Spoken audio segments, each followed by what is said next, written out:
দুপুরের রৌদ্রের আলো ধীরে ধীরে রান্নাঘরে ঢুকে পড়ছে, আর আমি ছোট্ট চুলার পাশে ইলিশ মাছ কাটছি। মাছটিকে দেখে মনে হচ্ছে সে যেন জানে তাকে নিয়ে আজ গল্প হবে। আমরা তো কত রকমের ইলিশ রান্নাই খেয়েছি। ইলিশ ভুনা, ইলিশ ভাপা, সরিষা ইলিশ, ইলিশ পাতুরি, ইলিশের দো পেঁয়াজা, আরও কত কিছু। আজ আমি একটু ভিন্ন ধাঁচে পুরাতন পদ্ধতিতে ইলিশ রান্না করব। আমার শাশুড়ি মায়ের কাছ থেকে শুনে আমি এই রান্না শিখেছি, যাকে বলে জাল দেয়া ইলিশ। প্রথমে আমি মাছে পেঁয়াজ ও গোটা কাঁচামরিচ দিয়েছি, আর এক এক করে হলুদ, লবণ, জিরা বাটা ও তেল দিয়ে ভালো করে মাখিয়ে নিয়েছি।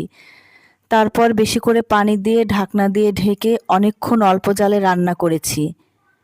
আর রান্না শেষে মনে হচ্ছিল মায়ের হাতের ছোঁয়া যেন মিশে আছে মাছের প্রতিটি গায়ে গায়ে।